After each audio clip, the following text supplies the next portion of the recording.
Thank you so much for joining me for this important conversation concerning pastoral care and counseling in the local church. Now, for today's discussion, I think it's important and relevant that we talk about pastoral faithfulness in training leaders. Perhaps one of the greatest challenges and opportunities a pastor has, a leader has, is the opportunity to pour into someone else. If we're serious about developing healthy churches, I think we've got to be serious about developing and training leaders.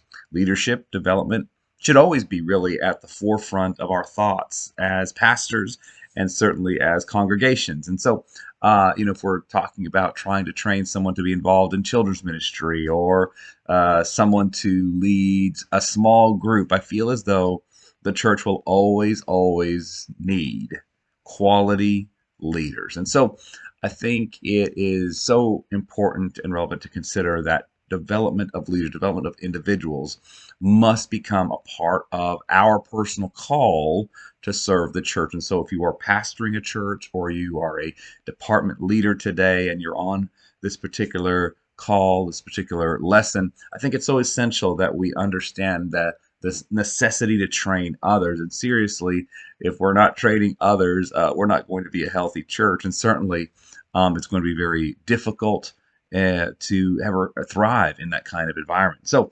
sometimes, of course, we understand that leading others, training others, it can seem like a long and uncertain journey between when a member, an individual, is sitting on the church pew, and then that process, that transformation that occurs, where then they become the caliber of leader needed in the local church. And so today, as pastors and leaders, we know that each member, first and foremost, bears the image of Jesus Christ, bears the image of the Lord, and that every individual has a unique calling that is placed upon their life. We're all called to be ambassadors of Jesus, right? And so we today must develop then a clear path in our churches to help members take their further step toward this process of development, of strategic growth, this path that really the Lord has placed them upon. And so we're kind of, in other words, facilitating that growth. God has called them to grow.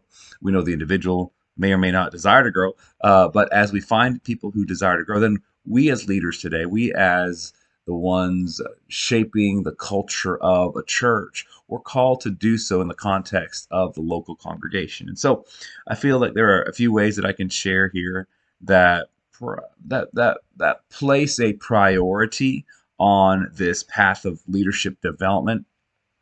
And as every church is in need of people, I think that we are called specifically as leaders, as pastors, that this is one of the hallmarks of what is intended for the church to do, is to go replicate other leaders and develop members and go be a light in the darkness and go make disciples of all nations. This process of disciple making often then requires a calling toward and a calling out of the individual. And so, if we're serious about developing and raising leaders within the context of a congregation, first of all, we've got to create and foster a culture of ownership. We must first and foremost foster a culture of ownership. The church really is the people of the church, right? Yes, we have a building. Sometimes we're set up, tear down, maybe renting a facility, maybe a small group church. But ultimately, the church is not just the four walls of a building. It really is people. People are the church. And so our goal then must be to help our congregation see themselves as the church and to own the ministry, own the process of serving and reaching out to others. But to do so, we must first empower members to see themselves as the church. And in doing that, then we're called to allow them to feel the weight of having the responsibility and the authority to serve as the church. At its core, really, this is what discipleship is all about, right? I mean, it's about helping people see their identity in Jesus and then equipping them to live out this identity. It's in the case that we embrace this, that we are truly Christ ambassadors here on planet Earth. While, yeah, we're called to share the gospel. We're not only just called to tell people about Jesus, but we are also called to be the hands and feet of Christ as the church in serving the local community. And so we've got to be able to foster relationships, but also foster ownership if we're serious about developing leaders. Next, we must create leadership opportunities within various ministries. I think one of the challenges that many churches struggle with is how do we get folks plugged in, right? As a church plant ourselves, we began in our living room, and then we're a church that we would meet full setup and tear down for well over 7 years till we finally found a leased space. We stayed there about 5 years, and then we're able to purchase our own building, remodel it, and that's where we currently live and reside. That is our house of worship. That is our church here in North Austin in Cedar Park. But that process, I've learned through the years, and many of you have as well, that we've got to create means, or I would call them kind of the shallow end of the pool where folks can dive on in and be a part and plugged in to what's occurring. So we've got to, if we're serious about developing leaders, it's going to oftentimes take baby steps, and that requires that we personally, as leaders now, that we're developing opportunities within various ministries. And so once we help people see the importance of their personal role in the church, that's when ownership occurs. That's when growth is realized. That is when people say, "Man, I want to. This is my church." The moment that that conversation moves from this is your church or your church to my church, you know something has changed in their hearts. Many times, and chatting with folks, especially as they're new to our church, the sanctuary, I'll see that shift, and sometimes I'll even mention it. I'll say, "Hey, well, now this is your church, right? So this is our church." And oh yeah, yeah, yeah, that's right. Let me reframe my vocabulary because reframing things changes our outlook. It also often can change our perception, and so once we do that, we can hopefully allow those individuals to see the importance of their personal role in the church. I think it is important to reinforce this by giving then that individual an opportunity to serve and to one day, if as they are faithful to lead in ministry. This often means, though, of course, you as the leader, that you're going to have to give away responsibilities, and this may occur on a weekly basis. And so um, I would say that in our church we refer to this as pushing ministry to the fringes. And so there are many things that I currently do that someone else could certainly do. And so I've got to discover ways and meaningful ways to try to encourage and empower others to pick up the load. And then when things may or may not go exactly as planned, be willing to say, "Man, sorry that didn't work out. How can we support you?" Or things aren't exactly to where they need to be. You say, "Well, how do I support you in your current ministry role?" And it's not that we shortchange what needs to occur. If something has to get done, get it done. But what I am saying is we've got to also be willing to release that individual to succeed or sometimes even to fail in whatever they're pursuing. By giving away our ministry without fear of being replaced, we build opportunities for church members to explore their own leadership abilities. And now, by doing that, then we personally are free to expand the ministry of the local church and certainly give attention to other areas that are in need of support. When Jesus called his disciples, he didn't stop with just teaching them theology, right? No, as part of their training, he called them to do what he was doing, to step into his ministry. It's one thing to tell someone they're a leader, it is an entirely different thing to invite them into leadership and then show them what they're capable of doing, encourage them in that process, and pick them up when they fail. So I think that's important to if we're serious about developing leaders, I think we've got to be serious about creating opportunities for people to serve. The next point that I'd like to mention is that we're also called to encourage people to consider their calling. We are called to help and encourage people to consider their calling. It's my belief that God does not simply call us to one thing, but rather to many things. I mean, for instance, I'm called to be a faithful husband, a loving father, a diligent employee.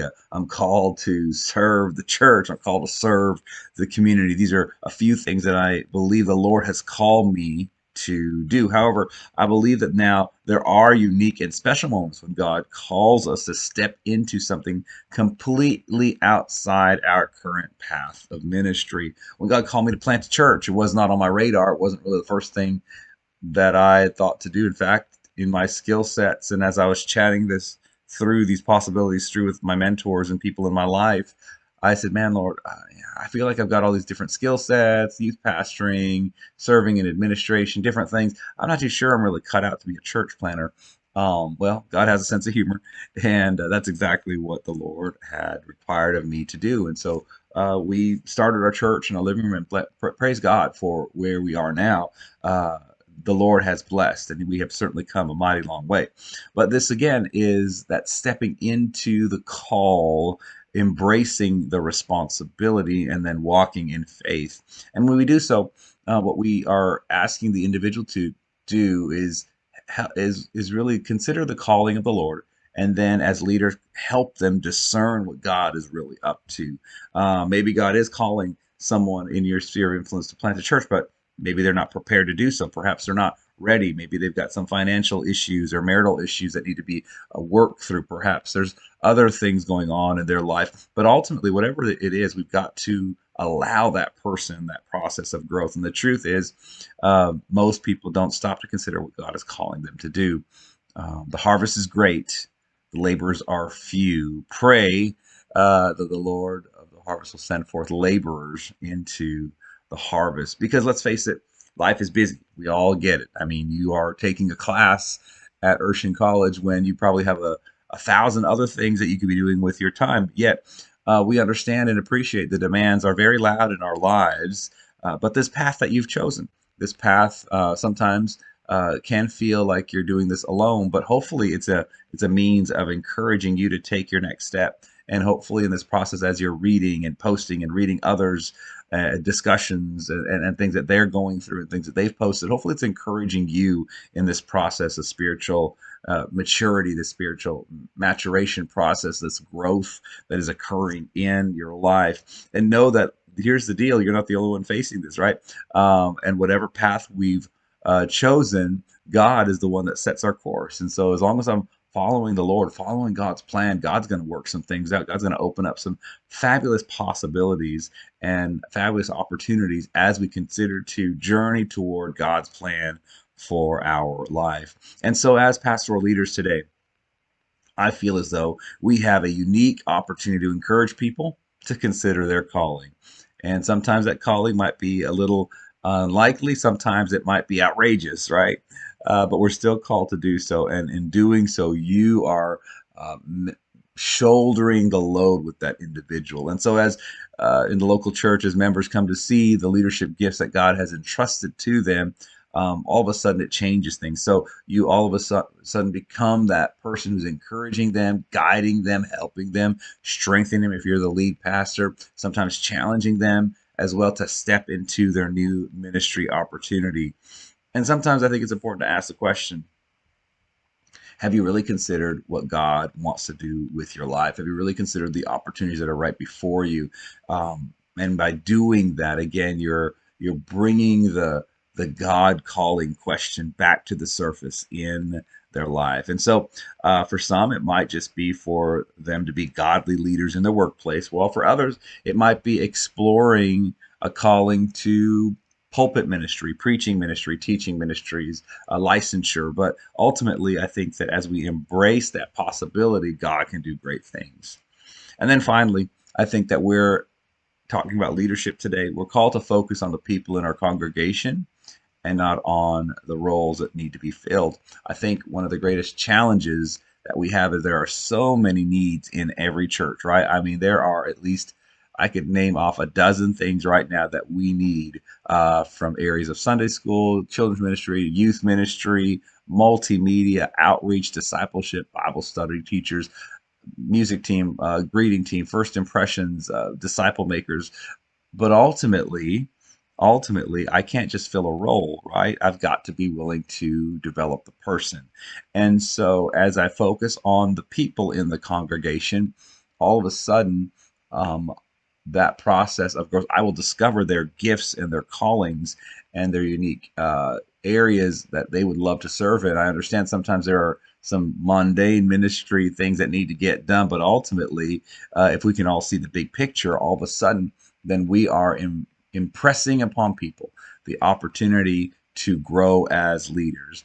Our roles going to be, need to be filled? Absolutely. There are things that need to come within the context of responsibility, accountability. But if I can begin to, first of all, focus on the person, help the person recognize who they are in the Lord, and help them recognize and appreciate their divine calling, and not only their calling, but what God tried to do in their life, all of a sudden, now I'm helping that person develop as a leader. And so, if we're serious about pastoral ministry, supporting the local church, pastoral care and counseling, I believe that one of the pieces of the puzzle is this idea, but yet really a principle that we as leaders, we must be faithful to train other leaders. The pastor of the church, the local church, pastoral faithfulness must come and rise to the surface.